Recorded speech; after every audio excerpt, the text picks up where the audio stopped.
Ah, ok, donc on est bon. Donc, ok, donc moi je pense, tu vois, ça veut dire, en étant le grand stratège de la situation catastrophique dans laquelle on est au niveau de la Gemara, c'est, tu vois, en fait, c'est de dire qu'en réalité, c'est de se dire qu'en fait, ce qu'il faudra, on va relire la Gemara, on va relire la Gemara et Bezrat Hashem, voilà, après on va passer directement à Tosfot. Tosfot, de toute façon, il ramène Rashi. Donc, normalement, voilà. Donc, en fait, tout ce que je veux dire comme introduction, mais que je ne devrais pas en faire une, mais elle va être très courte, c'est qu'en en fait, ce que toi, tu vas parler, c'est vraiment sur un point de détail, c'est vraiment sur quelque chose de vraiment de très, voilà, pointilleux, pointu, et c'est sur la fin de c'est sur la fin de la Sugia, c'est sur l'histoire du Machal, tu vois, comme le nom de Tosfot l'indique, tu vois. Mais avant, pour remettre tout le monde dans le bain, donc en fait, je relis la Gemara à partir de donc, Yutet Amoudbet, Ouais. 19b, à partir de la deuxième ligne. Tanoura Banane. OK? Mhm. Donc c'est bon. Donc, Tanoura Banane, nos maîtres nous ont enseigné. Ketsad Mitzvah Yehud. Comment donc on fait la mitzvah de Yehud? Donc, il y a une mitzvah où le maître il a la possibilité de se marier avec l'esclave qu'il a acheté, qu'il a donné à son fils. Omer là, donc il lui dit à la fille de Fneshtaim, devant deux témoins, Areat Mekudesh Edli. Donc, tu es marié avec moi, Areat Mores Edli, tu es fiancé avec moi. Afilou Besof Shesh, même si on est à la fin des 6 années, Afilou Samour Heshkirat Ahama, même si on est vraiment proche du coucher du soleil. Et ce que ça veut dire, c'est que, donc, en fait, même s'il n'y a plus, en fait, de valeur de travail possible, c'est-à-dire qu'on va dire qu'à l'époque, on va dire les gens ils travaillent pas la nuit, on va dire, il n'y a pas un chef de travail restant. Malgré tout, donc, il peut être Mekadesh, il peut faire la mitzvah de Yehud. C'est Ok. bon? Ouais, ouais, ça a été clair. Ouais. Ensuite, on a vu Noach Bamin Hakishut, Venon Noach Bamin Hakishut. Ok, donc on avait vu, il se conduit avec quelqu'un, avec une femme, et pas comme avec une esclave. Et bon, on avait rigolé la semaine dernière sur ça. Ouais, Ouais. peu importe. Donc maintenant, donc maintenant, on avance. Le plus important, il y a un deuxième avis sur ça, c'est Rabbi aussi, Rabbi Yehuda. Rabbi Yehuda Omer. Rabbi aussi, le fils de Rabbi Yehuda, il dit, Im yesh shaout bayom, s'il reste assez de temps dans la journée, que dès la sotimo shavepruta, pour de quoi faire shavepruta, mekudeshet. Elle est mekudeshet. Ve'emlav, elle est mekudeshet. Et sinon, elle est pas mekudeshet. Parce qu'en fait, tu vois, donc Rabbi Yossi Bar Rabbi Yehuda, lui, il est d'avis que c'est pas avec l'argent que le père il a reçu au début que le mariage il a lieu. Le mariage il a lieu en fait avec la valeur de travail que la fille elle devrait donner et que le maître il abandonne. Et c'est ça l'argent de Kiddushin. Voilà, donc il faut qu'il reste au moins une valeur d'une chave pruta Ok. à fournir pour que le Kiddushin fonctionne. D'accord? C'est bon? Ouais, ouais, ça c'était. Ouais, C'est bon, ouais. le micro-code, elle est claire. Voilà, maintenant, comme je te dis, là où est-ce qu'il faut se concentrer maintenant, c'est sur l'histoire du machal. Alors, donc on y va. Machal, donc Ragmar dit Machal, les Omer, les Isha, ça ressemble à un homme qui dit à une femme, Itkachi li me'arshav, que tu sois marié avec moi à partir de maintenant, la Harshloshim Yom, et après 30 jours, ou va faire avec Isha, et qu'un autre il est venu, il a donné des Kiddushin, Betor Shloshim Yom, dans les 30 jours, chez Mekudeshet la région, qu'elle est Mekudeshet au premier. Promis. Ok, ok, et donc, pas au deuxième. Donc, la Gemara demande Machal Leman, ça veut dire c'est un Machal pour qui? Machal les Rabbi aussi de Rabbi Yehuda. Non, pardon, il y va. Si tu vas me dire que c'est un Machal pour Rabbi aussi de Rabbi Yehuda, lui, il dit que les Kiddushin, ils ont eu que à la fin. Agnès Shaoud Veyom, que de la Sot Kimosh avait Pruta, Mekude, Shed Vem Laab, Lo. Rabbi Yehuda lui dit que non, il faut qu'il reste chez un Shavet Pruta pour de travail aller Mekude, Shed, et sinon, non. Ok, Amar Rabacha degré de Rabba, Rabacha, le fils de Rabba, il dit Machal et Rabbanan. Ça veut dire le Machal, il est pour Rabbanan. Ça veut dire c'est Rabbanan que ça ressemble au cas de quelqu'un qui dit que tu sois marié à partir de maintenant et dans 30 jours, ou si jamais il y a quelqu'un qui vient et tu vois, qui ferait le mariage, s'il a marié, le père il a marié à quelqu'un d'autre entre temps, en fait, elle ne serait pas mariée au deuxième. D'accord? Alors attends. Attendez. Tu vois, Ouais, je prends Machal Leman. ouais, je veux bien. Ouais, Ok. Machal Leman, ça veut dire, la demande un machal, c'est pour qui? Donc le machal, encore une fois, c'est quelqu'un qui dit à une femme que tu sois mariée avec moi à partir de maintenant et dans 30 jours. Que en fait, le deuxième, si quelqu'un l'a marié entre-temps, ça ne marche pas. Elle est mariée au premier. Vraiment, elle demande machal Leman, c'est un machal pour qui? Machal et Rabbi Yossi de Rabbi Yehuda, c'est un machal pour Rabbi Yossi de Rabbi Yehuda. Elle m'a dit non, c'est impossible, pardon. Idima, machal et Rabbi Yossi de Rabbi Yehuda. Si jamais tu dis que c'est un machal pour Rabbi Yossi de Rabbi Yehuda, mais selon lui, non, puisque le mariage, il a lieu qu'à la fin, quand il reçoit les Shavek Puta. Donc, c'est selon lui, en fait, il faut qu'il reste en fait de quoi faire, tu vois, un Shavek Puta pour qu'elle soit mes coups d'échette, et sinon, non. D'accord? C'est un machal pour Rabbanan, c'est-à-dire c'est pour Rabbanan qu'en fait, il y a cette histoire-là de dire que, voilà, qu'elle est mes coups d'échette, qu'elle ait mes coups d'échette au premier, parce que le mariage, en fait, il sera rétroactif depuis le moment où le père, il avait reçu l'argent, d'accord, puisque c'est avec ça qu'il est marié. D'accord? Donc, Machal et Rabbanan, Pshita, il m'a demandé c'est évident, ça veut dire c'est évident que c'est le même cas, on va dire, ou quelque chose comme ça. Maoud et Tema, j'aurais pu croire Allo Amarley Mershav, qu'il n'a pas dit vraiment Mershav. Ça veut dire que bien qu'en fait, quand il a vendu la fille en tant qu'esclave, il y avait à l'intérieur une option mariage et que cette option mariage, elle était incluse dans l'argent de la vente, selon Rabbanan. Malgré tout, il n'a pas vraiment dit explicitement Mershav. Kamash Malan, malgré tout, donc l'auteur de la Braïta, il est venu nous apprendre que même Kamash Malan, que même s'il n'a pas dit Mershav, c'est comme s'il l'avait dit. D'accord? Ok.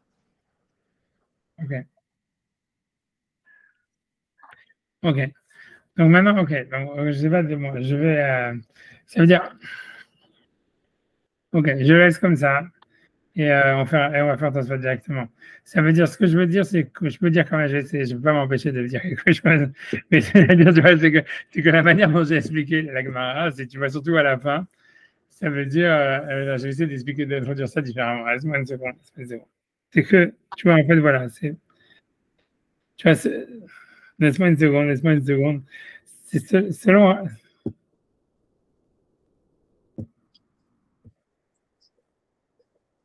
Ouais. Ça veut dire, voilà, on va surtout expliquer, je vais me focus, tu vois, quand même, pour expliquer la dernière ligne. Tu vois, c'est comme ça. Tu vois, la Gemara, elle demande, elle a dit Pshita. Quand tu vas le dire, ok, elle a dit c'est un machal pour Abanan.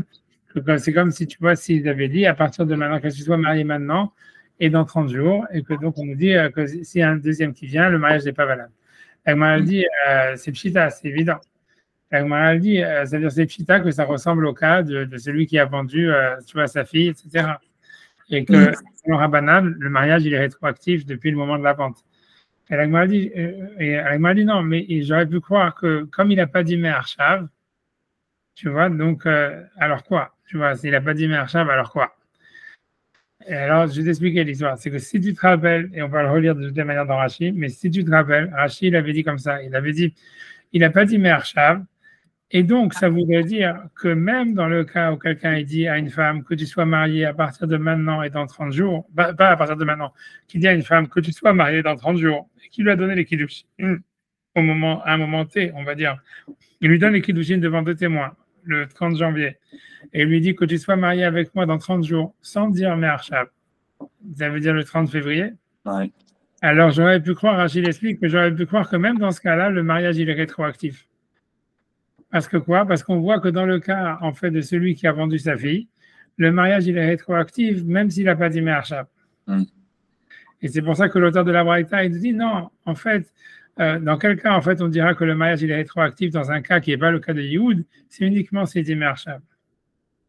C'est ça le chidouche, si tu veux. C'est la question de Pshita et la question de Malan, c'est tout ça. Le Pshita, c'est évident, tu vois. Tu commences à dire ça veut dire, ça veut dire grosso modo, ce que ça veut dire, c'est que quoi? C'est que la Gemara, ça veut dire ce qu'il dit, c'est que l'auteur de la Braïta, selon Rashi, il vient pas nous apprendre quelque chose sur le statut ou sur la halakha ou sur le statut de celui qui fait Yehoud.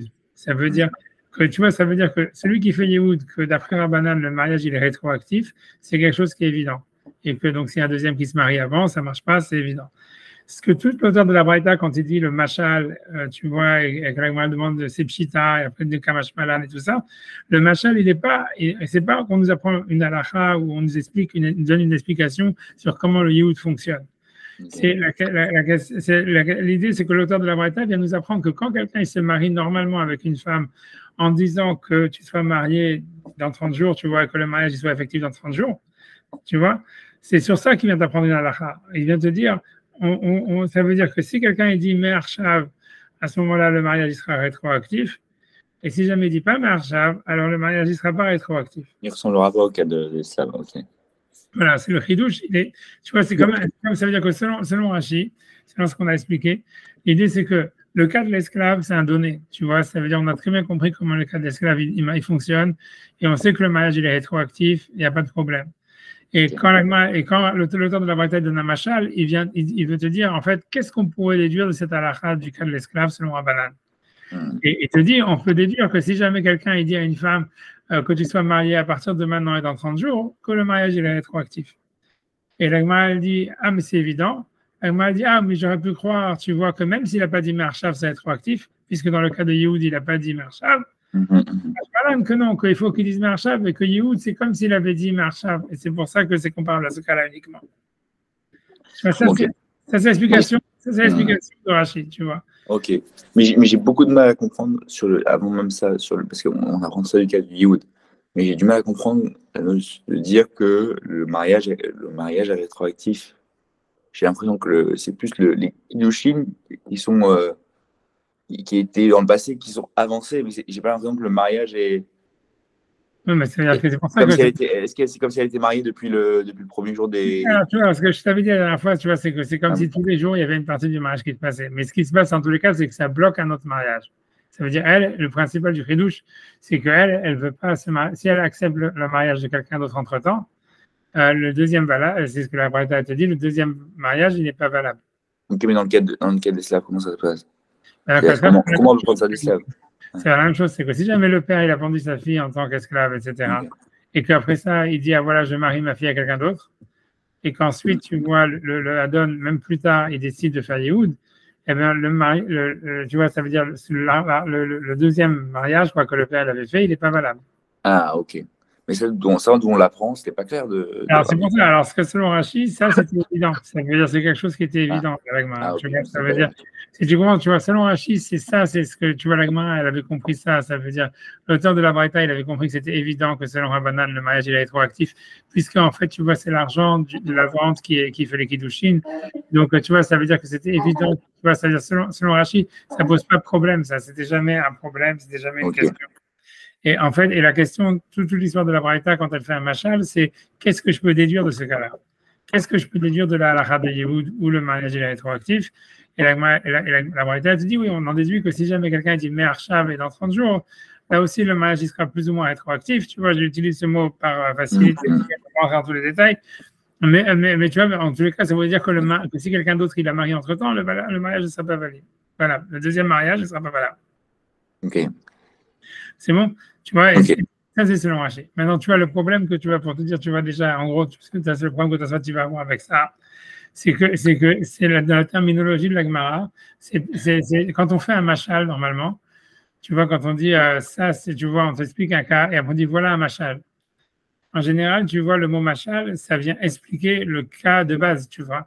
Ça veut dire, c'est comme si on te dit, je sais pas, tu vois, dans le Midrash, je sais pas si il y a un machal, je sais pas si j'ai pas de machal dans la tête qui me vient, tu vois, mais dans les Midrashim, tu vas retrouver toujours plein de fois de machal. Voilà, je sais pas, celui qui me vient à l'esprit, c'est ça, tu vois, c'est qu'il y a marqué que quand Hachem, il a fait revenir les Juifs devant la mer Rouge, et tu vois, et ils ont fait la tefila à Hachem, il a écouté leur tefila. Dans le Midrash, il y a marqué machal, à quoi ça ressemble, à un type, tu vois, qui était un prince qui se promenait dans une forêt. Je ne sais pas si tu connais ce Midrash. Mais je connais souvent l'emploi de machal, effectivement. Mais Rachid, tout le temps, il rapporte des Midrashim comme ça. Voilà, c'est ça. Mais le machal, il fonctionne. Je te donne cet exemple. Le Midrash, il dit comme ça.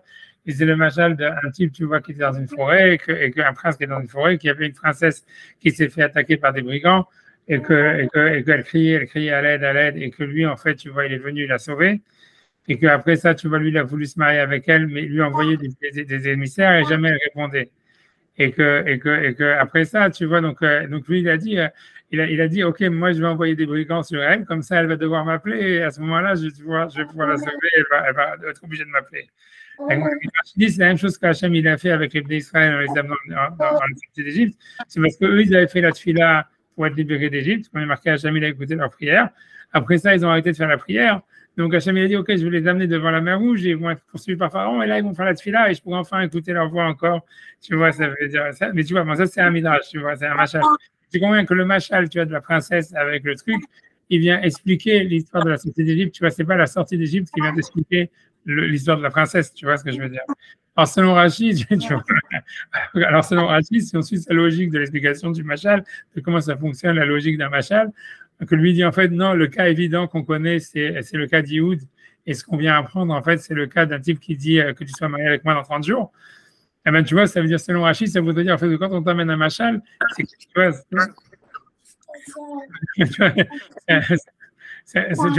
voudrait dire en fait que tu vois, c'est la sortie d'Égypte, elle vient nous expliquer c'est quoi l'histoire de la princesse, tu vois. Bien sûr, je comprends. Je comprends très bien.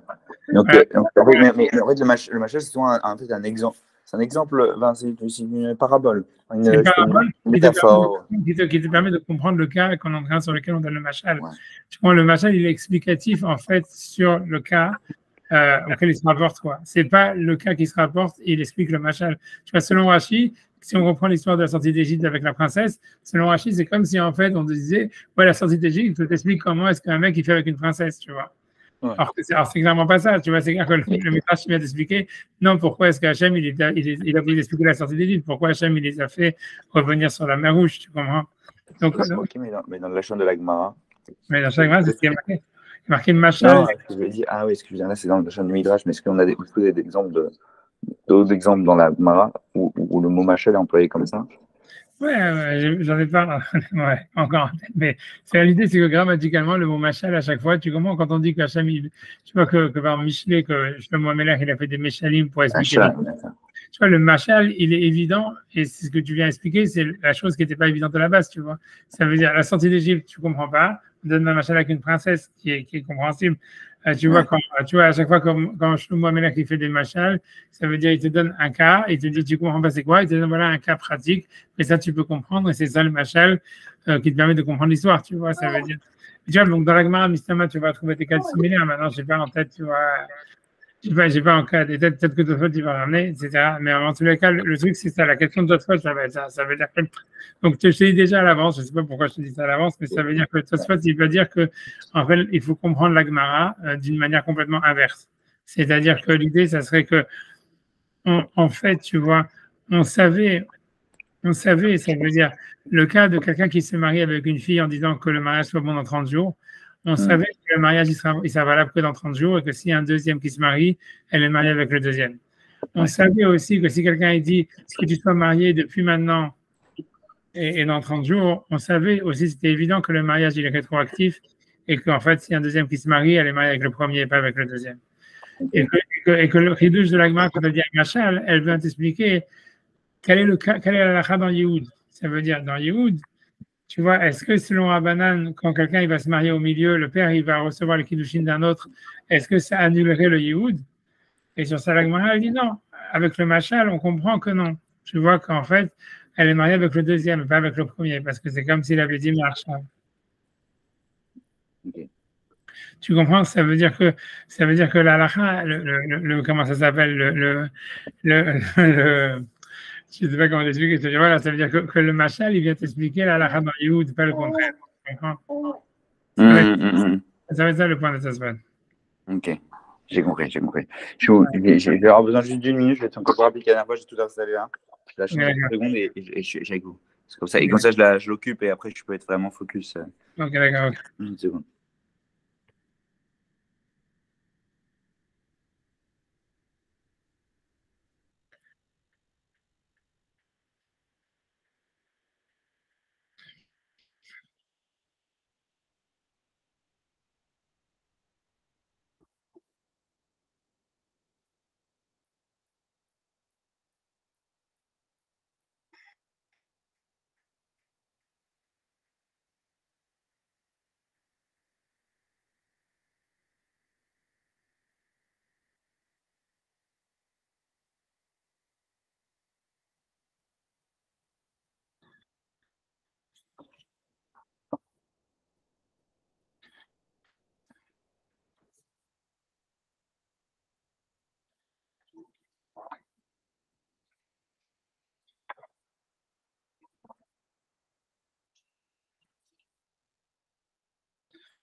Voilà, pour moi, c'est bon.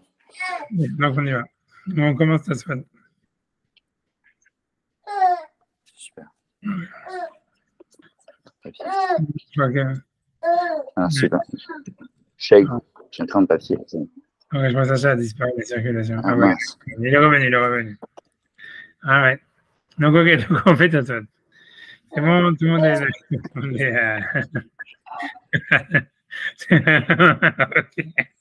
Right, ok. Majal Lehman. Donc, je fais ta semaine. Machal Lehman.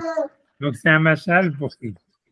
Donc, maintenant, donc, ok, je vais lire mon que je vais Kuntres, donc, dans Rashi, il a expliqué, Midivremi, Anul Lemedim, des paroles de qui on apprend, à Imiesh Shaoud Bayom, etc. Ça veut dire, si jamais il reste assez de temps, etc. Donc il dit, voilà, ça veut dire, selon Rabbi aussi, Rabbi Yehuda, c'est uniquement, Rachid, tu vois, tu vois, ça veut dire, il raccourcit, quoi. C'est pour ça. Mais bon, je pense que je vais les traduire et après, si c'était pas clair, on me dira. Mais je les traduis pour l'instant. Ah, je suis bien.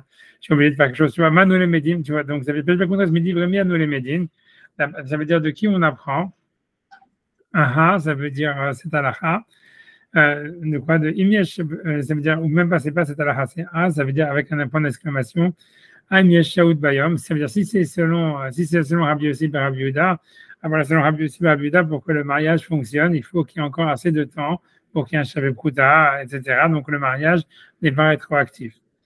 C'est ce qu'il dit Alma, donc j'en déduis, selon Rabbi Yossi et Rabbi Yehuda, Hashta ou Demitrale Kiddushin. Ce n'est que maintenant, au dernier moment où il donne le Shavet Prouta de travail, le minimum, tu vois, au moins le Shavet Prouta de travail qui reste, c'est à ce moment-là uniquement où commence les Kiddushin, où commence le mariage. Begiraon, chez Yeshlo Alea, ça veut dire dans le Giraon, je ne sais pas comment traduire ça, dans l'argent, ça veut dire dans le remboursement, on va dire, dans le remboursement, chez Yeshlo, qu'il avait en sa possession, Aléa sur elle, c'est-à-dire que par son travail, elle aurait dû rembourser encore un Shavet Prouta, et c'est en lui donnant en annulant ce remboursement que le mariage a lieu, et donc il n'y a pas lieu de penser que ça soit rétroactif de quelque manière que ce soit. Donc c'est ce que la Gemara dit. Il dit, mais les Rabbanan, ça veut dire dans le machal de cette histoire de celui qui a dit de maintenant et dans 30 jours, c'est Rabbanan. Donc Rachid explique, Midevre Chachamim, des paroles des Chachamim qui pensent que le mariage, en fait, l'argent du mariage, c'est l'argent que le père a reçu au début. Il dit, Chachamim, c'est la parole des sages. À nous les Médines, nous apprenons des Amré qu'ils ont dit, Afilu en Shaoud Beyom. Même si jamais il reste plus de temps dans la journée, malgré tout, en fait, les Kiddushin, ils fonctionnent. Il n'y a plus de Shavet Prouta. Des cas, c'est vrai, parce qu'ils pensent, les Karnidnu Maot Arishonot, que c'est à cause de cette question que cet argent, il a été donné au début. Des Ibaïnan, donc ça veut dire que quoi, c'est rétroactif. Des Ibaïnan, les Yahoudés, si jamais ils voulaient faire Yahoud, qui est Yahoud Me'arshav, le Yahoud, en fait, il fonctionne rétroactivement depuis le moment de la vente. Ok? Ok, je vais vous couper mon micro, je pense que vous devez être dérangé. Ok, d'accord, ça va. Non, je vais tellement, mais c'est pas grave. Ok, c'est bon. Ok, il a car si ce n'était pas à cause de ce moment-là, Mitrele, que ça commençait vraiment le mariage, ça veut dire que c'était pas rétroactif à partir du moment où en fait il a donné l'argent. Bemaï Mikacha Ashta, avec quoi elle peut se marier maintenant? Tu vois, ça veut dire voilà, avec quoi elle se marie. Donc selon Rabbanan, c'est rétroactif avec l'argent de la vente qu'il y a eu au début. Ok, tout ça c'est la Gemara, tout ça, je l'ai traduit jusqu'à ce qu'il finisse de citer Rashi, parce que tu vois, le problème c'est qu'il cite Rashi, mais il saute, tu vois, parce qu'il n'a pas voulu recopier tout Rashi, mais bon, bref.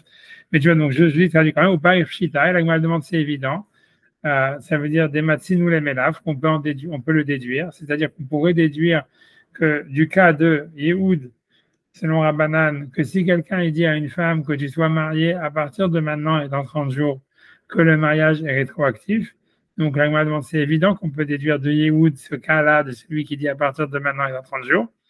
Et la Gemara dit, la Gemara répond, Maoud et Tema, qu'est-ce que j'aurais pu croire? Le père, dans le cas de Yehoud, le père, il n'a pas vraiment dit explicitement que ma fille, elle soit mariée avec toi à partir de maintenant. Et donc, Vétil a afminé, et j'aurais pu déduire du cas de Yehoud, selon Rabbanan, que même si jamais quand dans un cas normal de mariage, le khatan, il n'a pas dit à la fille que tu sois mariée à partir de maintenant et dans 30 jours, mais qu'il a simplement dit à la fille que tu sois mariée dans 30 jours, j'aurais pu croire que même dans ce cas-là, comme l'action des Kiddushin, elle a eu lieu maintenant devant les témoins, donc même dans ce cas-là où il n'a pas dit mais Arsham à partir de maintenant, même dans ce cas-là, le mariage, il est rétroactif. D'accord? Ouais, bien sûr.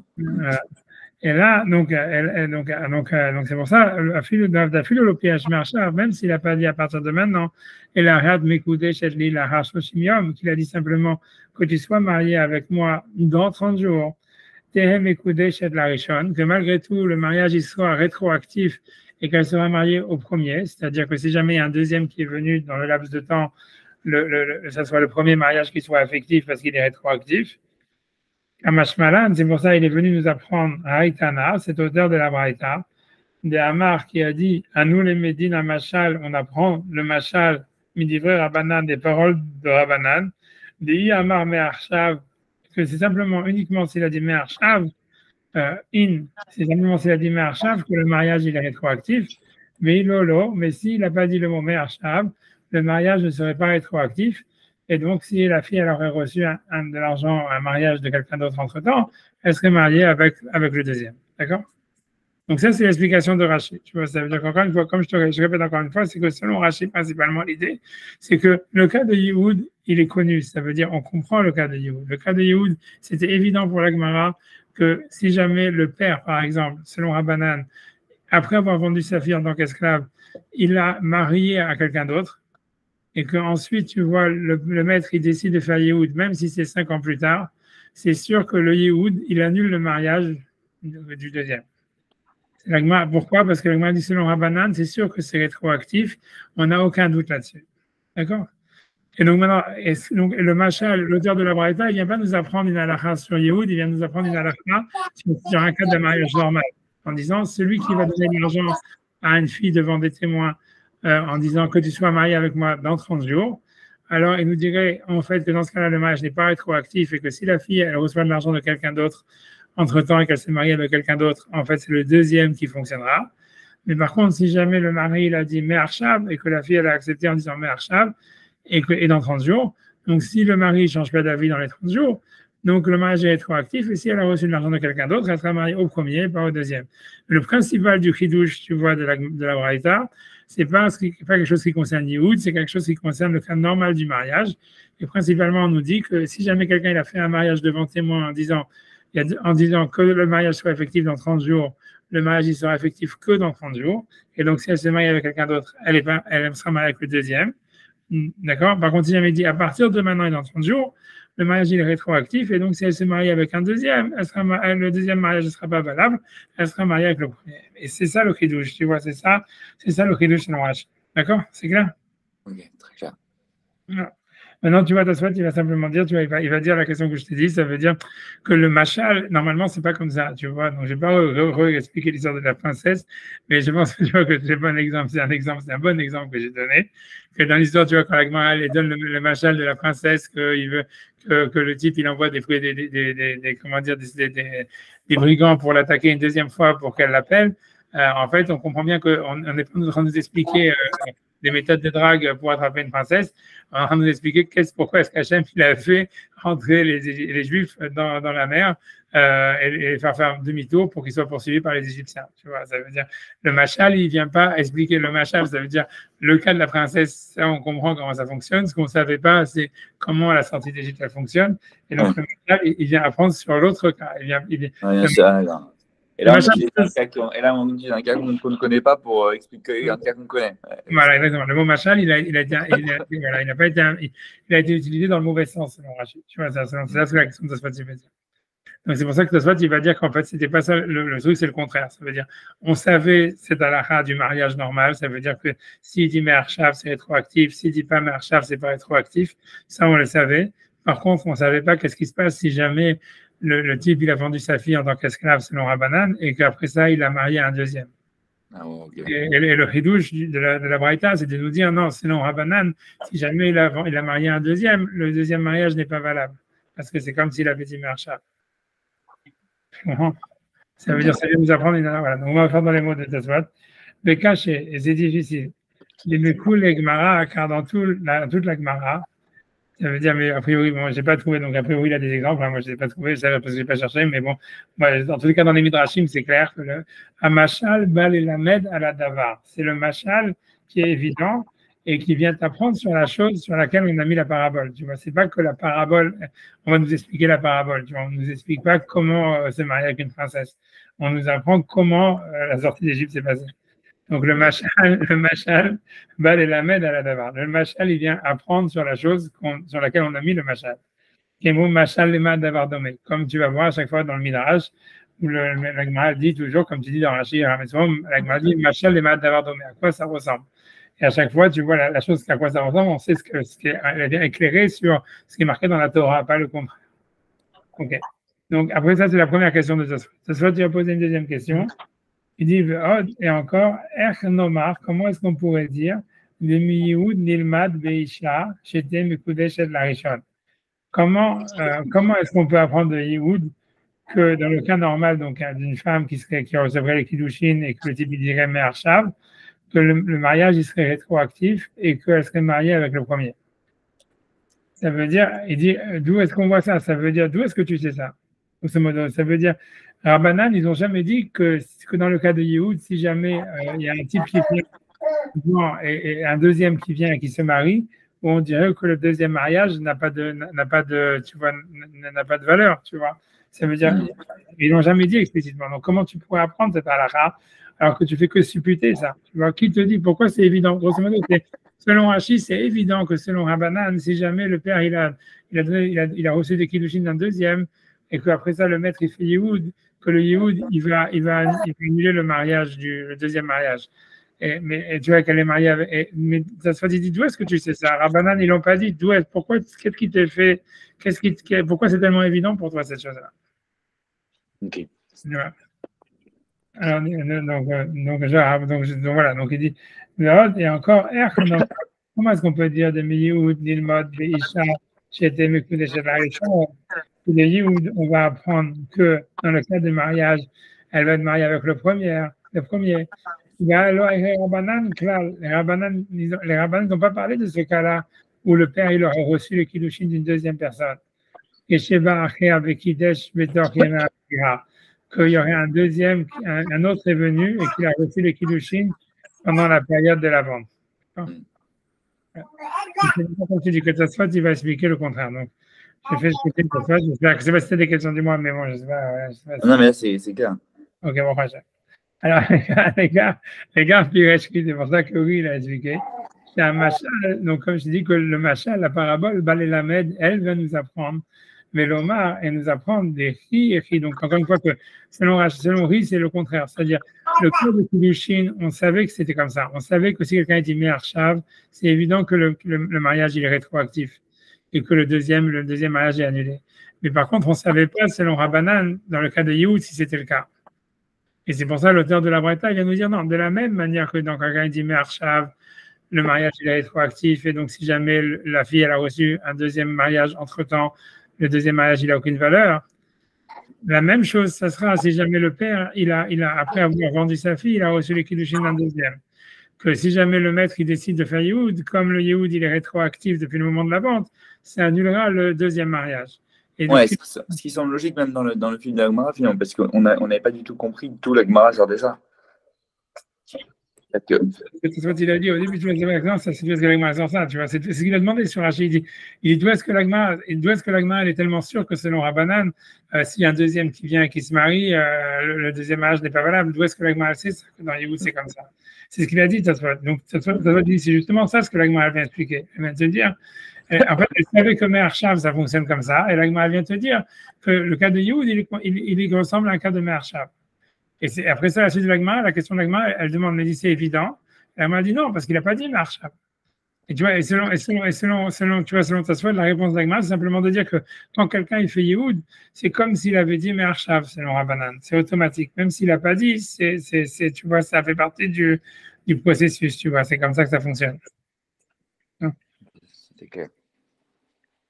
Tu vois, donc c'est ce que ça dit. Tu vois, donc je reprends, je dis le cas que explique, c'est pour ça que Ri explique. chez un machal, le machal, il vient apprendre sur le nimshal. Ça vient nous apprendre c'est quoi la halakha dans Yehoud. Velomar, et ça vient nous dire, c'est comme, c'est comment, c'est lorsque comment, c'est-à-dire de la même manière que, de la même manière que des pachit lan atam, que c'était évident pour nous là-bas, c'est-à-dire Beomer Leisha, quand quelqu'un dit à une femme, Ariat Mekoudesh Edlim Arshav, que tu sois marié avec moi à partir de maintenant, ou la Harshashim Yom, et dans 30 jours, ou bien avec Kitcha Acher, et que si jamais quelqu'un il vient entre pendant ce laps de temps et il fait un mariage, d'accord, mettons Shoshim Yom, chez Mekoudesh et Larishon, que quelqu'un il serait venu faire, tu vois, donc Ed Mekadesh, si quelqu'un viendrait Ed Mekadesh maintenant au milieu entre ce laps de temps, elle serait quand même mariée avec le premier, parce qu'il a dit Mershav. Et ça, donc, c'était pour ça que c'était évident pour la Gemara, parce que quand quelqu'un dit Marshav, c'est sûr, c'est rétroactif. Et donc, c'est le premier mariage qui prime. Alors, le chidouche de la Braïta, c'est de nous dire Ouadin, ça veut dire c'est la même halakha Gabe Yehoud, dans le cas de Yehoud. Sheim ba, selon Rabbanan, Sheim ba, acher avec Kitcha, que si jamais quelqu'un il est venu, il a marié, ça veut dire le père il a reçu les kiddushin d'une deuxième personne, achar amechira, après qu'il l'avait vendu, kodem Yehoud, même si c'est avant le Yehoud du maître. Dena Mekudeshet, elle n'est pas Mekudeshet avec le deuxième. Pourquoi? Des modes arishonot, les kiddushin nitnu. Parce que l'argent qu'il avait reçu au moment de la vente depuis le début, le père, le mode arishonot, donc c'est-à-dire le premier argent, les kiddushin nitnu, ils avaient été donnés pour le mariage. Voilà, donc, et donc c'est ça ce qu'il veut dire. Donc, et donc, Tosfot il explique, il dit, Bachika Amar, et ainsi il a voulu dire. Machal Leman, ça veut dire, c'est un machal pourquoi? Ça veut dire, quand la Gemara demande sur qui il est le machal, la Gemara dit Almi melamed un machal. Sur qui? Est-ce que c'est selon Rabbanan ou selon Rabbi Yossi ben Rabbi Yehuda? C'est-à-dire à quoi on fait ressembler Me'arshav? Est-ce que quand l'auteur de la Braïta il a dit c'est comme quelqu'un qui dirait Me'arshav, est-ce qu'il parle selon Rabbi Yossi ben Rabbi Yehuda ou selon Rabbanan? Non, c'est sûr que c'est selon Rabbanan. C'est-à-dire machal leman, ça veut dire il est pour qui? Almi melamed un machal. Sur qui le machal il vient nous apprendre? Ça veut dire à quoi on peut comparer le Me'arshav?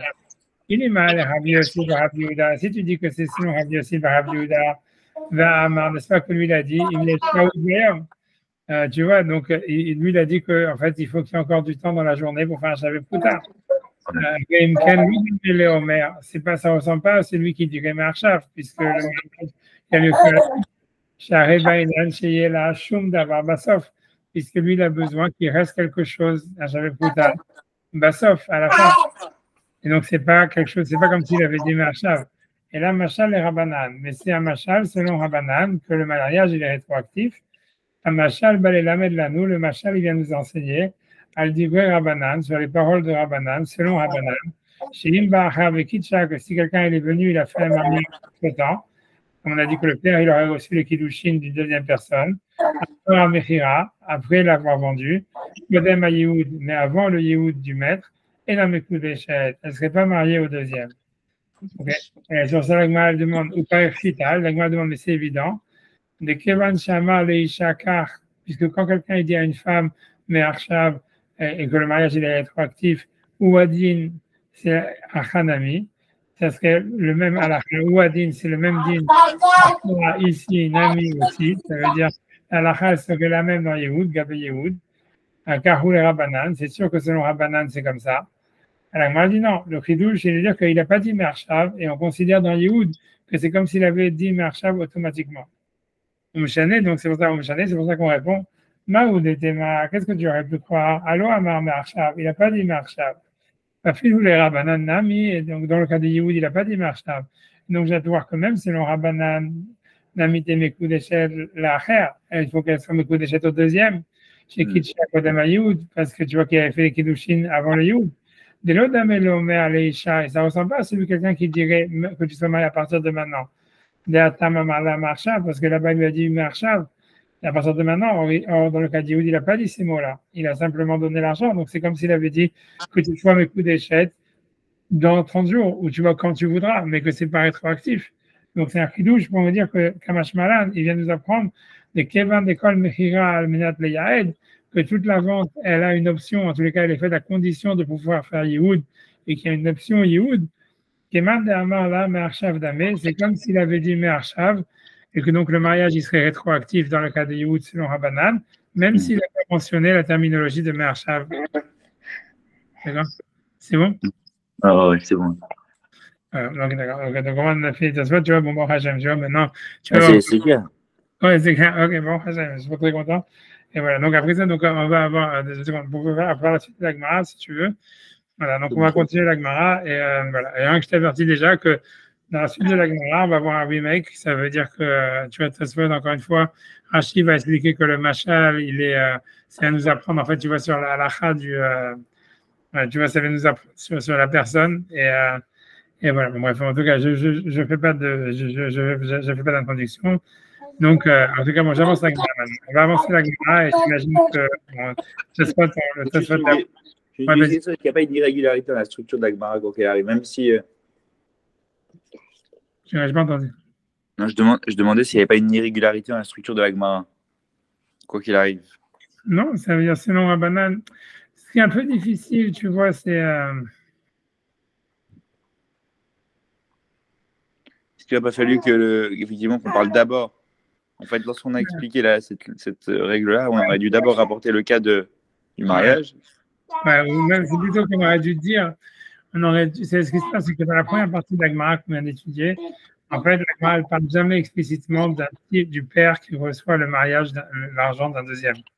Tu vois, ça veut dire, et donc c'est pour ça que je pense que Rachid n'a pas voulu expliquer comme Tosfot. C'est-à-dire que, tu vois, c'est-à-dire si c'était comme Tosfot il disait, c'est vrai que ce qui est Tosfot, ça colle beaucoup mieux avec la Gemara, avec la terminologie de Machal, etc., avec la logique. Mais le point faible, c'est que si tout l'enjeu, toute la halakha qu'on ne connaît pas et qu'on veut découvrir, c'est quoi? C'est le cas de Yehoud, que si jamais quelqu'un, donc il a vendu sa vie en tant qu'esclave et qu'après ça, il a reçu les kiddushin d'un deuxième, et ça vient nous dire que selon Rabbanan, en fait, si jamais le maître qui décide de faire Yehoud, ça annule le mariage,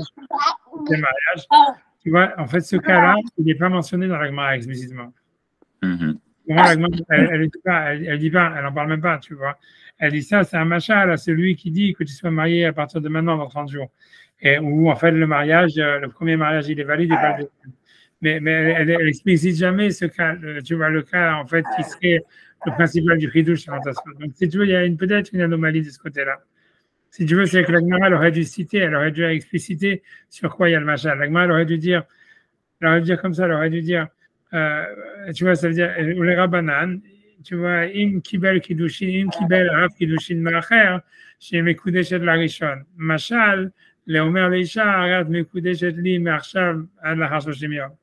Et tu vois, ça, c'est ce que la Gemara aurait dû dire. Elle aurait dû citer aussi tu comprends, quand tu fais un machal, si tu veux, l'anomalie qu'il y a dans la Gemara, c'est que quand tu fais un machal sur quelque chose, tu dis sur quoi le machal il est, tu vois.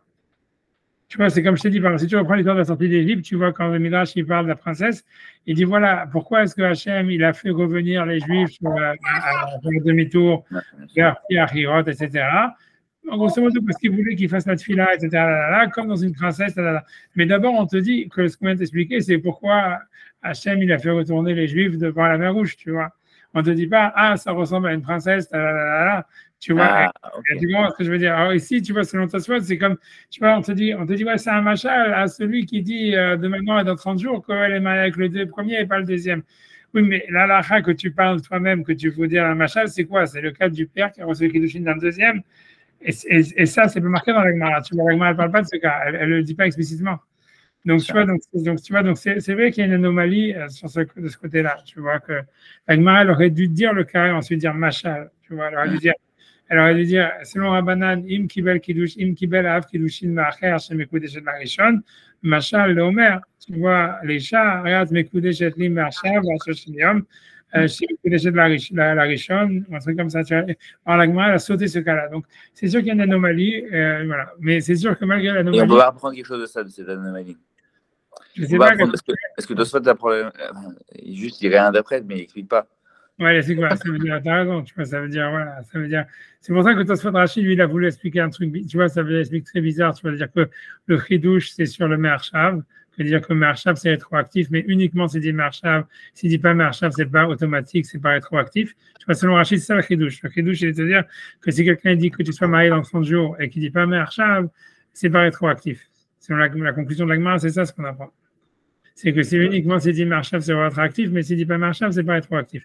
Selon Rashi, c'est ça le chidouche. Selon Tosfot, non. Le chidouche, c'est de nous dire que dans le cas, selon Rabbanan, si jamais le père il a reçu des kiddushin d'un deuxième, elle est mariée au premier et pas au deuxième. Tu vois. Mais tu vois, donc c'est deux, mais voilà, voilà, c'est sûr que en fait, d'après, selon ce qu'il dit Rashi, ça marche mieux, mais c'est sûr que c'est pas parfait malgré tout, comme tu as dit, parce que ce cas-là sur lequel il y a le machal, il n'est pas mentionné explicitement dans la Gemara. Tu comprends? Ça veut dire le cas du père qui reçoit l'argent, le kiddushin d'un deuxième, il n'est pas mentionné dans la Gemara. On dit simplement machal et tu vois, ok, c'est bon? Mais voilà, mais il y a une anomalie, peut-être qu'il y a des autres explications possibles. En tout cas, tu as raison de remarquer, tu as raison qu'en fait, tout ça, c'est basé, cette marloquette, elle est basée parce qu'il y a une anomalie au fait que la Gemara, elle-même, elle n'a pas dit sur quoi il est le machal, tu vois. Et tu vois, la Gemara, elle aurait dû dire, même selon ta soit, la Gemara, elle aurait dû dire, tu vois, c'est que, cas, im ki bel av kiddushin me'achar, mikudesh de la rishon, machal, le omer, tu vois. Alors, la Gemara, elle dit pas ça, elle dit machal, le omer, on ne sait pas sur quoi c'est le machal. C'est bon? Ouais. Ouais. J'y vais et j'avance. Okay. Tania Ida. Donc, comment reprendre avec moi? C'est plus facile. Donc, Tania Ida, il a été enseigné dans une braïta. C'est bon, t'es avec moi? Ouais, et vous aussi. Quoi? Ah non, on a une copine qui vient de juder. Ah, ok, très bien. Okay. Right, ok, donc on y va. Ok, donc Tania Ida. Donc on est dans le deuxième. Ouais, dans le deuxième. Donc on est Yutet Amoudbet. Maintenant, j'ai encore les lignes. Je vais pas compter tout. Je compte. J'essaie de compter. 2, 4, 6, 10, 12, 14, 16. 16e ligne en partant du haut, 2 mois avant la fin de la ligne. Ah, on reprend. C'est pas, on va pas dans le deuxième Tosfot là. Non, parce que le deuxième Tosfot, il est sur la suite de la Gemara. Et tu vois, le deuxième Tosfot, il refait un remake du premier, mais c'est sur la deuxième partie de la Gemara. Tu vas retrouver le même problème. Ok. Là, on a dit, on est 16e. On est à peu près, on est Yutet Amoudbet, plus ou moins, si j'ai bien compté, je crois, 16e ligne de la Gemara en partant du haut. Tu vois, ça veut dire qu'il y a une ligne qui termine par le mot Idar, Tania Idar. Ouais, bien sûr. Ouais. C'est là où est-ce qu'on est. Donc, j'y vais? Allez. Alors, donc, on continue avec moi. Tania Idar, donc il y a une autre braïta. Bon, je fais l'introduction, j'avance. Tania Idar, il a été enseigné dans une autre braïta. Amocher et Bito, donc si quelqu'un il vend sa fille, vers Halach, et Vekitcha et Acher. Et ensuite, il est parti, et cette même fille qu'il a vendue comme esclave, il l'a mariée à quelqu'un d'autre. D'accord? Okay. Donc, le cas, voilà. Quelle est la lacha? Tirchek Baadon, il s'est moqué du maître, c'est-à-dire il s'est moqué de l'acheteur, de celui qui l'a acheté comme esclave. Il déchète la Chine. Et elle est mariée avec. Elle est très excitée aujourd'hui, elle est en pleine forme. C'est elle qui la donne pour m'écouter chez la chérie. Donc ça veut dire voilà, donc ça veut dire il s'est moqué du maître et elle est mariée avec le deuxième. D'accord? T'as compris? Enfin, je reprends depuis le début. Tania Idach, il a été enseigné dans une autre braïta. Tania, il a été enseigné Idach ailleurs, une autre. Donc braïta. Amocher et Bito, quelqu'un qui vend sa fille. Ve'alach, et il est parti. Ve'kitcha le Acher.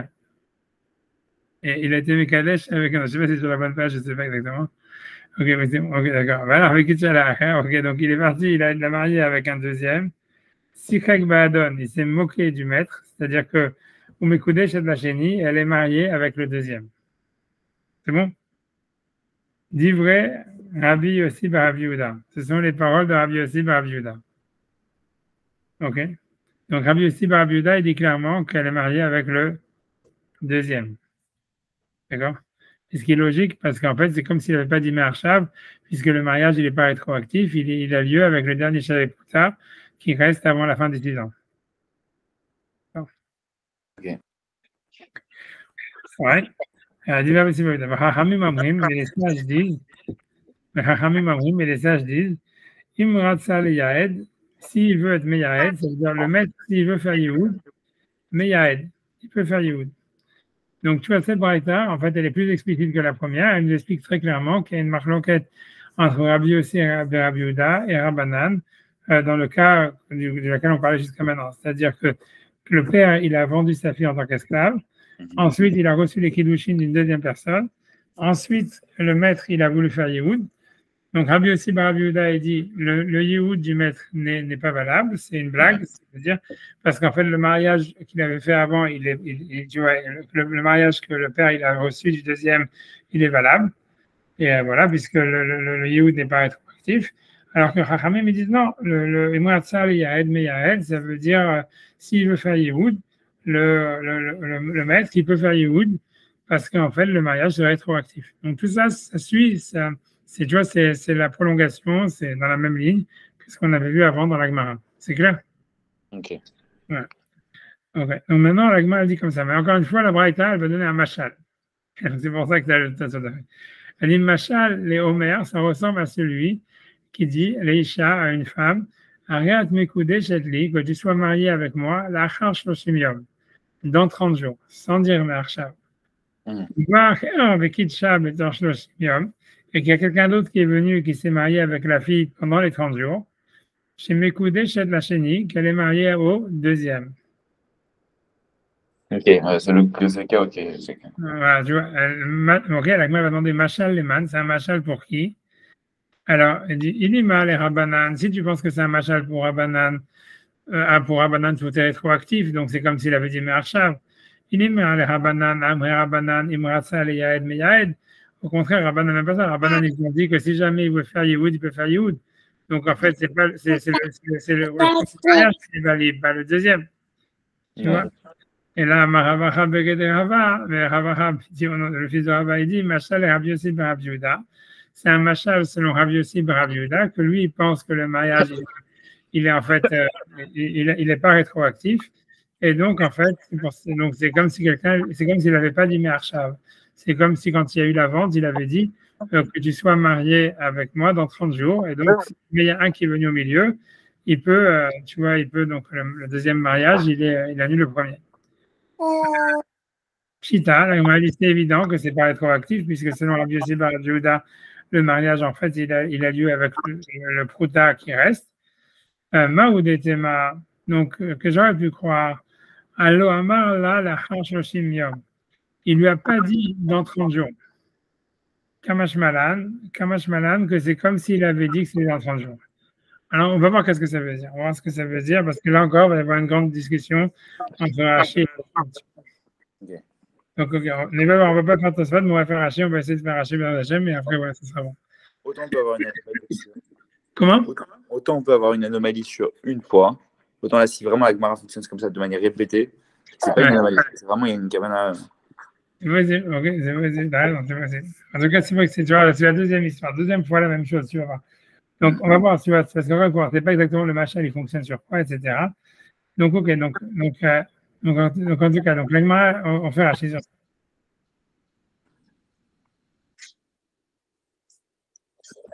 Une seconde. Ok, Machal Léomer. Ok, donc on est Machal Léomer. Donc c'est dans Rashi, il est à peu près au même niveau où il y avait la Gemara.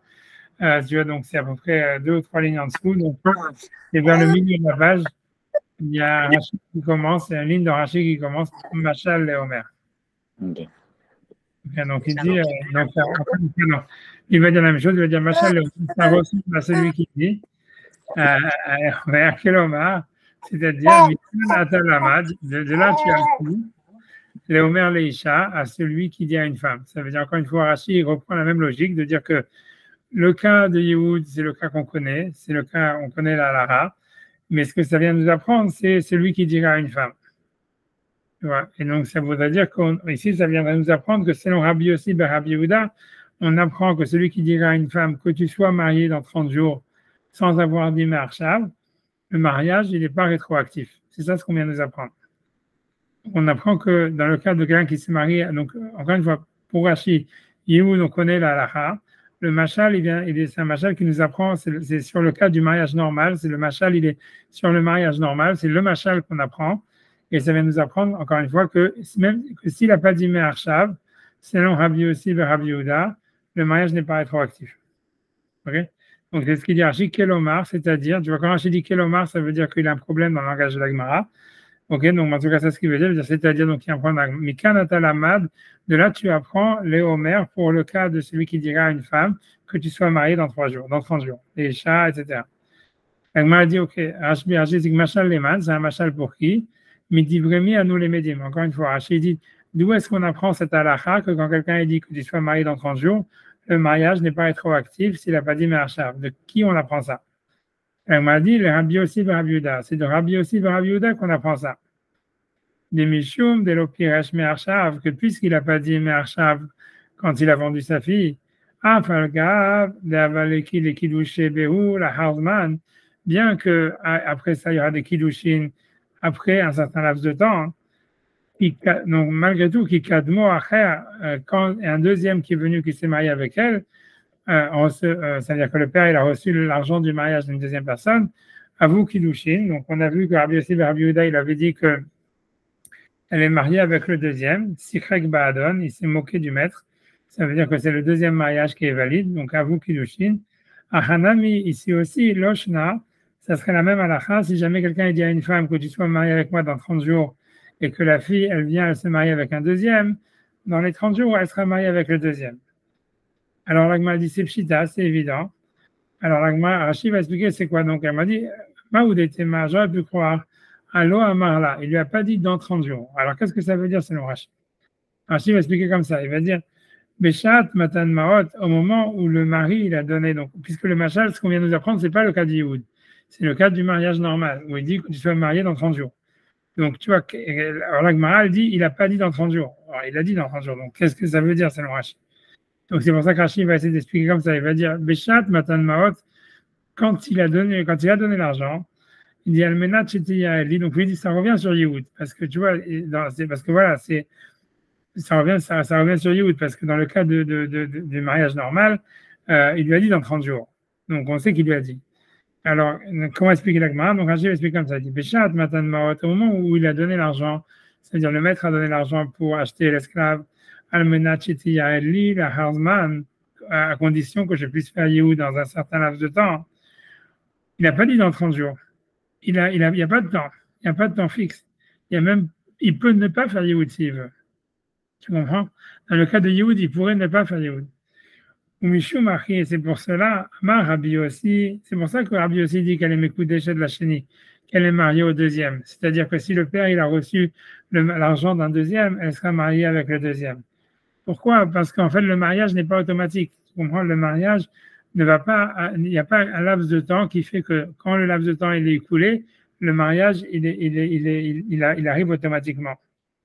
Mais Shumaki a un Rabbi aussi, c'est pour ça que Rabbi aussi il a dit de Mekoudesh de la Chénie qu'elle est mariée avec le deuxième.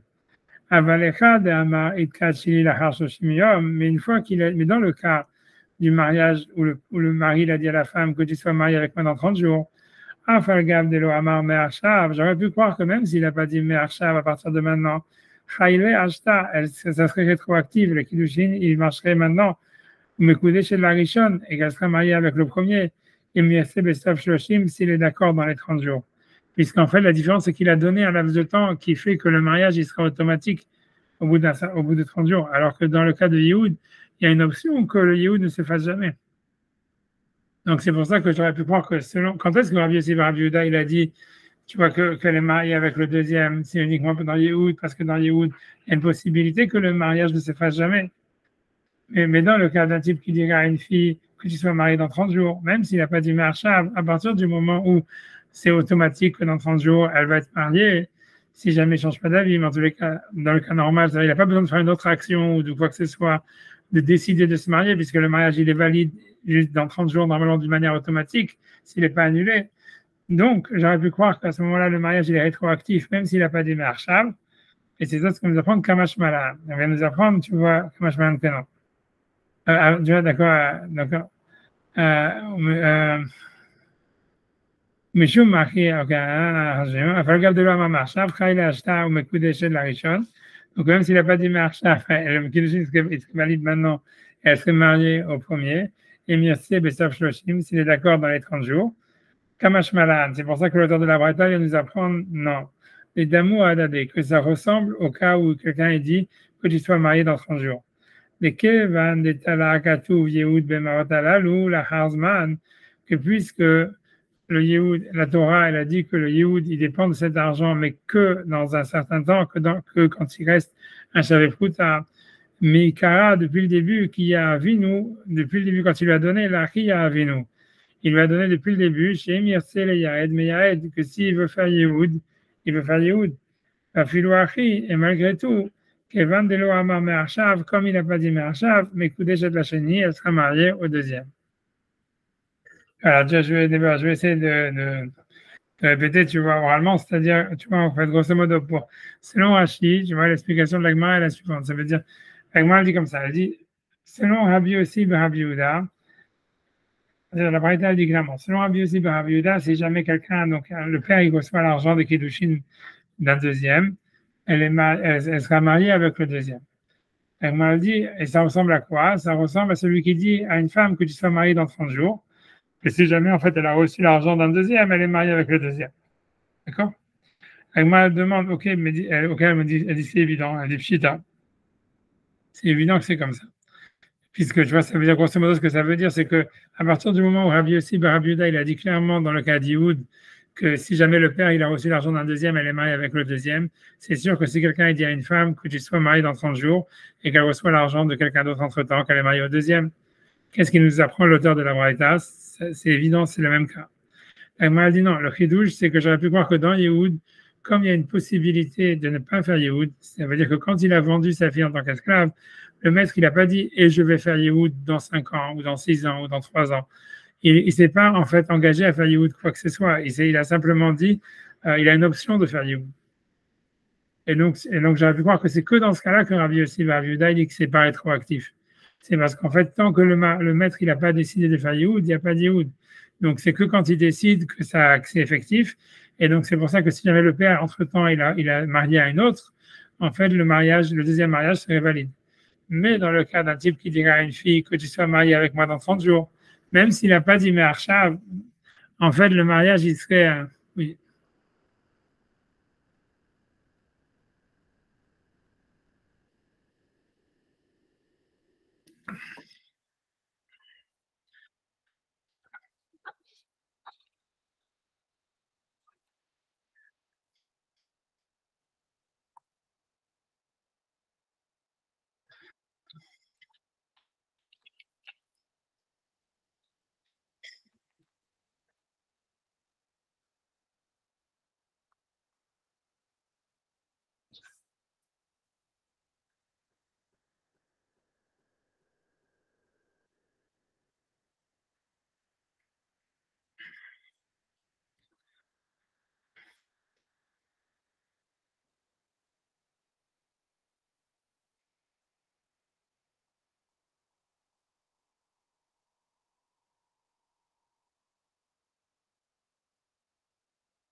Ben, je crois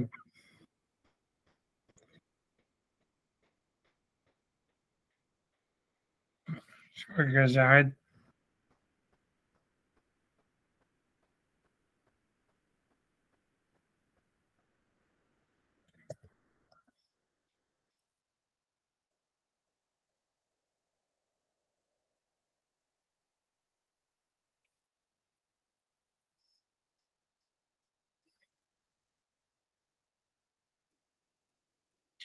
Ben, je crois que j'arrête là. En tous les cas, je vais simplement, donc, encore une fois, donc voilà. Donc, selon Raj, simplement pour summarize, donc ça veut dire que dans la deuxième partie de l'Agmara, elle explique qu'en fait, le principal, c'est que selon Rabbi Yossi bar Rabbi Yehuda, si jamais quelqu'un, donc le père, il a vendu sa fille en tant qu'esclave, mais qu'après ça, il a reçu le kiddushin d'un deuxième, elle sera mariée avec le deuxième. Et selon Rashi, le principal du chidouche, c'est qu'on nous apprend de cette halakha. Donc, cette halakha, c'est ce qu'on sait que Rabbi Yossi bar Rabbi Yehuda dit. Et de là, on apprend à chidouche que selon, si quelqu'un il se marie avec une femme et qu'il lui dit que tu sois marié dans 30 jours, et qu'en fait, entre-temps, elle se marie avec un deuxième, elle va être mariée avec le deuxième. L'Agmara dit c'est évident, c'est pshita, parce que voilà, pourquoi elle serait mariée avec le premier, c'est exactement le même cas que Rabbi Yossi bar Rabbi Yehuda, où quelqu'un il vend sa fille en tant qu'esclave, où en fait le mariage il est effectif avec le deuxième et pas avec le premier. Et donc l'Agmara répond, voilà, donc l'Agmara va répondre, elle dit non, le chidouche, c'est de nous dire, même s'il n'a pas dit Me'arshav, le chidouche, c'est de nous dire que j'aurais pu croire que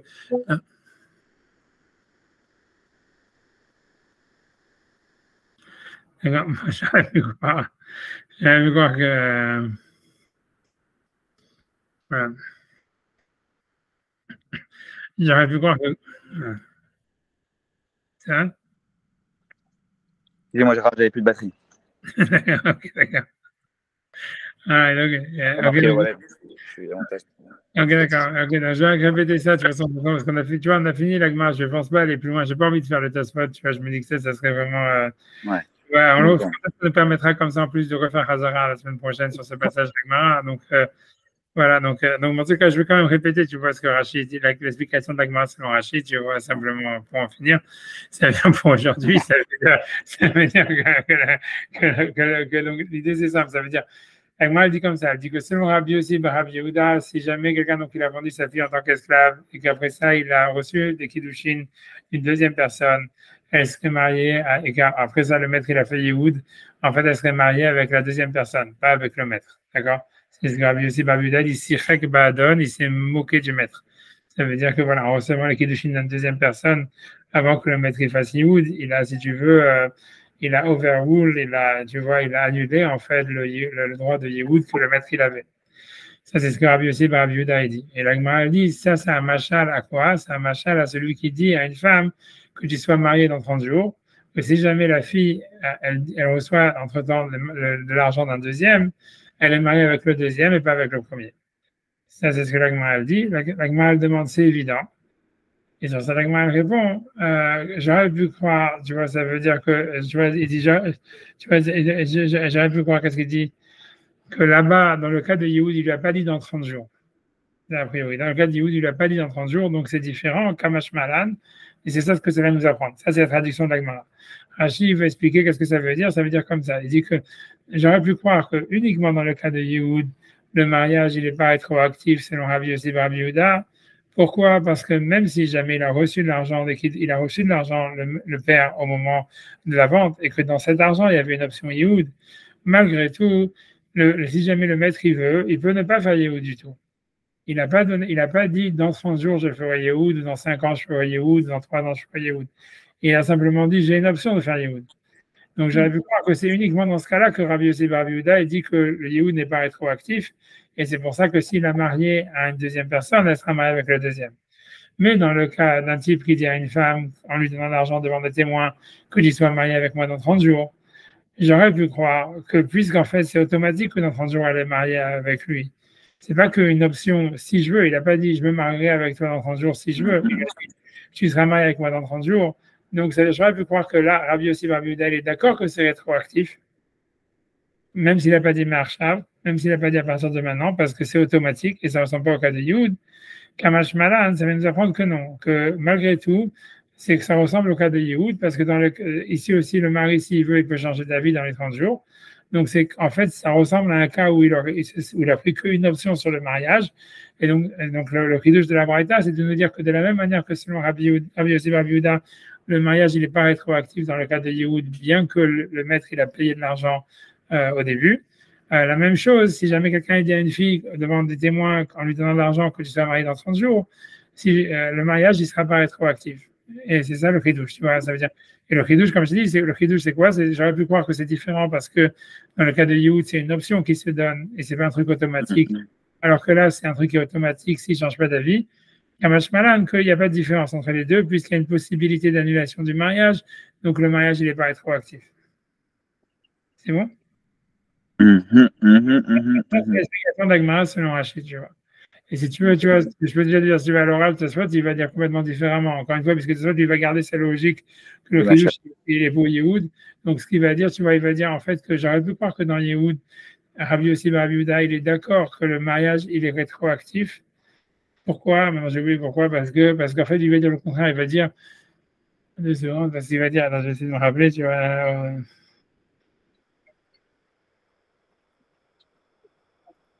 Ça veut dire que justement, comme il n'a pas donné un laps de temps, en Yehoud, il peut se marier quand il veut à n'importe quel moment. Donc, j'aurais pu croire que c'est pas rétroactif. Ça veut dire que, c'est-à-dire que selon Tosfot, le chidouche, il est pour nous dire que, selon Tosfot, le chidouche, il est inverse. L'explication d'Agmara, elle va être inverse. On va le faire la semaine prochaine dans les mots, n'aie pas peur, mais c'est simplement une introduction. Mais ça veut dire, tu vois, c'est-à-dire que selon Tosfot, rien que pour te dire, tu vois, ça veut dire que l'idée, c'est comme ça, c'est que Tosfot, il va dire non. Donc, le chidouche, à chaque fois, le machal, il n'est pas en train de nous apprendre sur le cas de celui qui donne l'argent à une femme, mais sur le cas d'Yehoud.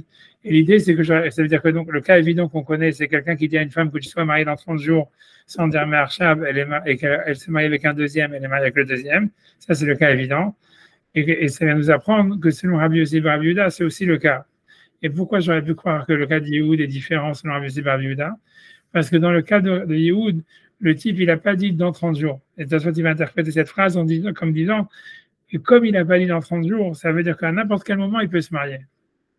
Ça veut dire s'il décide dès le moment où il reçoit l'argent de la vente de dire ah, je ne veux pas qu'elle soit mon esclave, je veux me marier avec elle maintenant, il peut le faire. Donc c'est plus fort, tu comprends, c'est plus fort que si quelqu'un dit que tu sois marié dans 30 jours. Donc j'aurais pu croire que c'est rétroactif dans le cas de Yehoud parce qu'il a la possibilité de se marier à n'importe quel moment qu'il veut. Kamash Malan, ça nous apprend que non, que malgré tout, même selon Rabbi Yossi Bar Yehuda, tant qu'il n'a pas décidé de faire Yehoud, c'est pas rétroactif. Tu vois, donc c'est deux logiques complètement inverses. Ça veut dire que selon Rachid et Tosfot, l'explication d'Agmara est complètement inverse. Selon Rachid, l'idée, c'est de dire que, en fait, le cas de Yehoud, ça veut dire c'est un cas mieux, si tu veux, que le cas de celui qui dit que je sois marié dans 30 jours. Ça veut dire, pardon, c'est un cas plus faible. Ça veut dire qu'il y a plus de logique de penser que c'est pas rétroactif dans le cas de Yehoud que dans le cas de quelqu'un qui dit que tu sois marié avec moi dans 30 jours. Pourquoi? Parce que dans le cas de Yehoud, c'est qu'une option mariage. Tant qu'il n'a pas décidé de se marier, il n'y a pas de mariage du tout. Il n'est pas obligé de se marier avec elle. Il n'a pas dit qu'il allait se marier avec elle. Donc, c'est pour ça que c'est logique de penser que c'est pas rétroactif. Alors que dans le cas de quelqu'un qui dit que tu sois marié avec moi dans 30 jours, c'est automatique. Ça, c'est l'explication de Rachid. L'explication de Tosfot, c'est le contraire. C'est de dire, dans le cas où quelqu'un il a dit que tu sois marié avec moi dans 30 jours, pendant 30 jours, il est sûr de ne pas être marié avec elle. Donc, c'est pour ça qu'elle peut recevoir l'argent de quelqu'un d'autre. Mais dans le cas de Yehoud, le maître, il peut décider de faire le mariage à n'importe quel moment.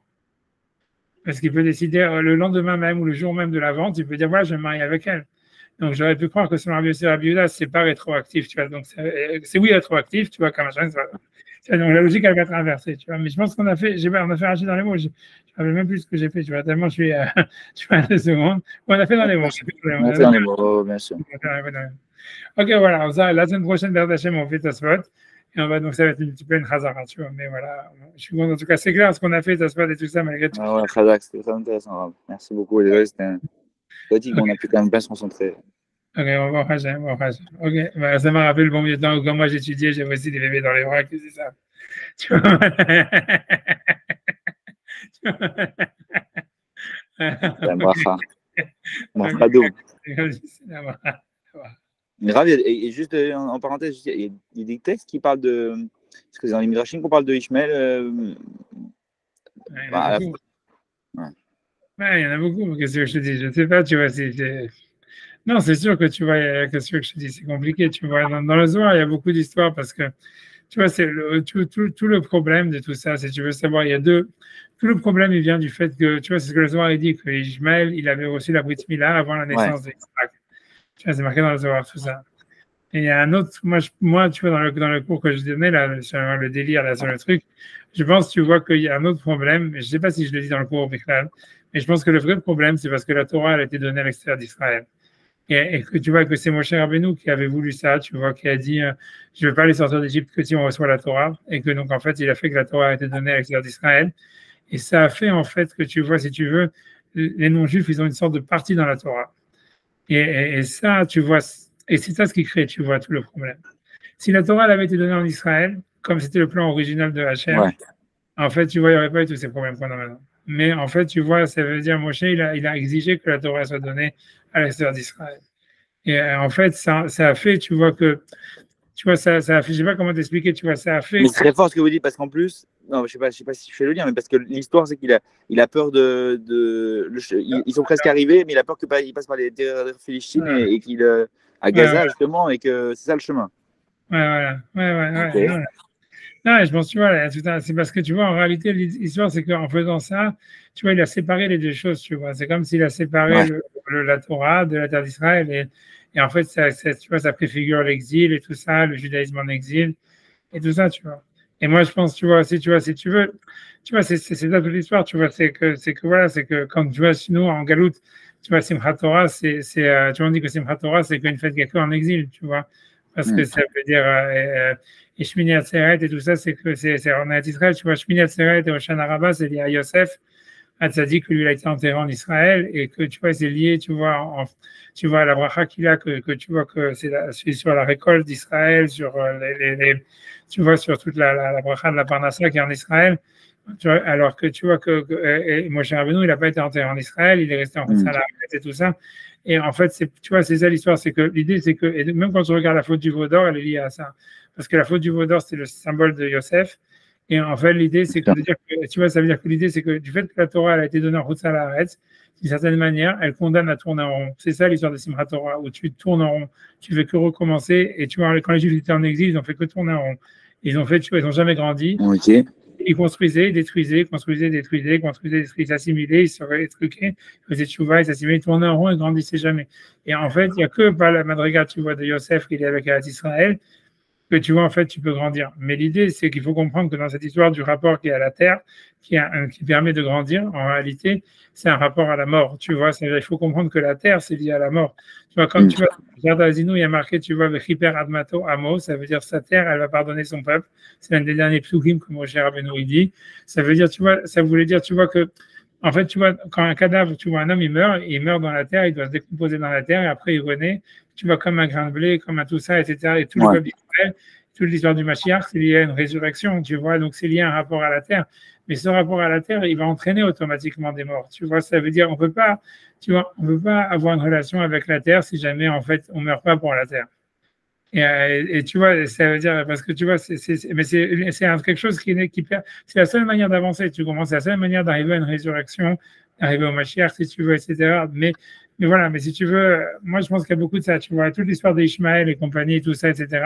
C'est lié, qu'on dit, voilà, qu'Abraham, il aimait Ishmaël et tous ces trucs-là, et même avec Esav, la même chose que Israël qui voulait donner les brachot à Esav, c'est lié à toute cette histoire-là que la Torah était dans la route Salaret, et ça veut dire que, d'une certaine manière, les goïms, ça leur donne une sorte pas de droit sur la Torah, mais quelque chose, tu vois, comme une sorte ils ont repris quelque chose de la Torah. Tu vois, Ishmaël, il a pris, ils font la Brit Mila, ils ont pris des trucs de la Torah. Les chrétiens, ils ont pris des trucs de la Torah.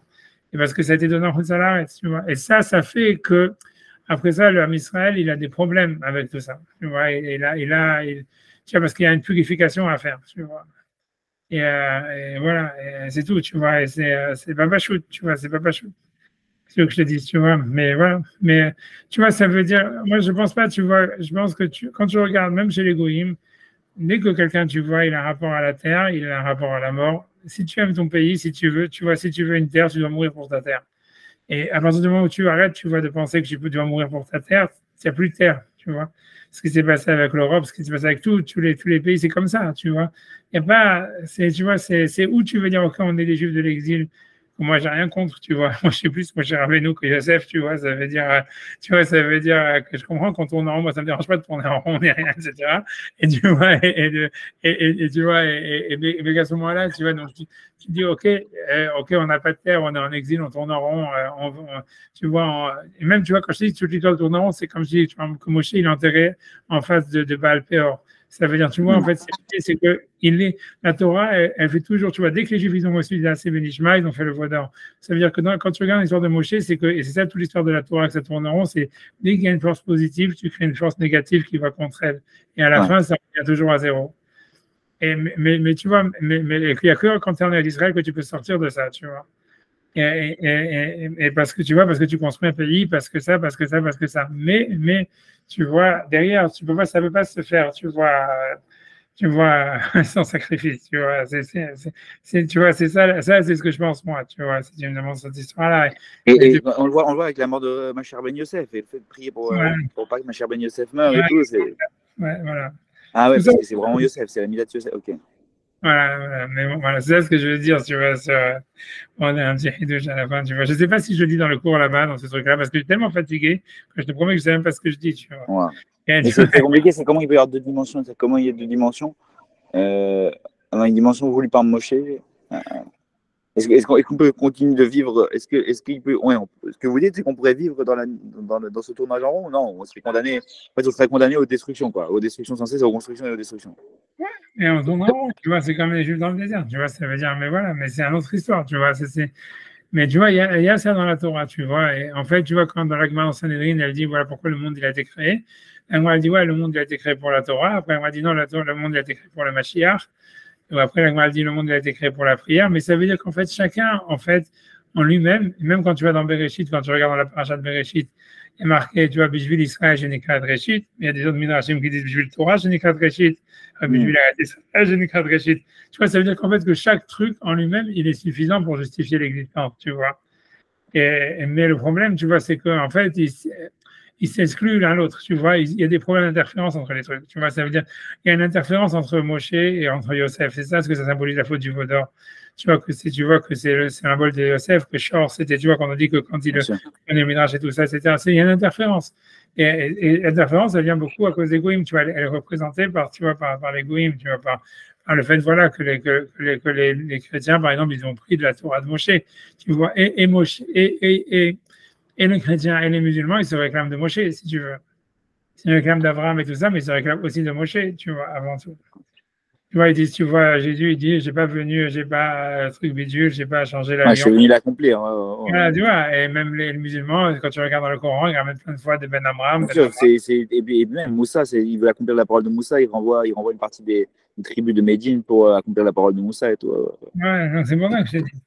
Tu vois, et ça, tu vois, c'est un des, voilà, c'est pour ça, tu vois, que je te dis. C'est pour ça que ça va pas être simple, tu vois, c'est pas Disney World, que tu veux que je te dise, tu vois, ça veut dire, tu vois, je sais pas quoi te dire, tu vois, jamais personne n'a pensé que le Mashiach, ça allait se passer d'une manière, tu vois, tout va bien, tout le monde est content, et tout le monde danse la ronde avec des trucs comme ils font là-bas, à la rêve party, tu vois, avec des trucs en arc-en-ciel.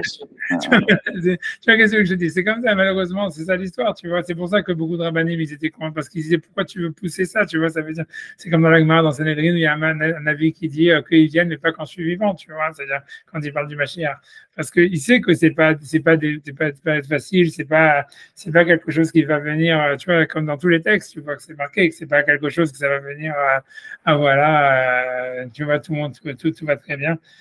Et on peut espérer, tu vois, que Israël, il va avoir les mérites et que tout se passera avec le moins de, tu vois, ça peut se passer avec le moins de dommages possible. Mais voilà, après ça, tu vois, a priori, tu vois, malheureusement, tu vois, tous les textes, ils sont clairs, tu vois, c'est peut-être, faut pas le dire, mais tu vois, mais voilà, mais voilà, mais tout ça, donc c'est des signes, tu vois, voilà, en espérant que ça se passe avec le moins de dommages possible, tu vois, c'est tout, pour le secouer du clan d'Israël, et si on fait tes chouvas et tout ce que tu veux, comme l'Agma dit, tu vois, elle dit, voilà, et tout ça, tu vois, il faut arriver à ça, mais je pense qu'il faut, tu vois, l'idée, c'est, il faut montrer un attachement à la terre, tout ça, tu vois, il faut montrer une unité en tant que nation, et tout ça, c'est des trucs qui sont pas dans la Torah, tu vois, et tu vois, et que les goïms, ils ont, tu vois, et à cause de ça, ils ont un scout, ils ont un corps même spirituel, si tu veux, pour faire des sortes.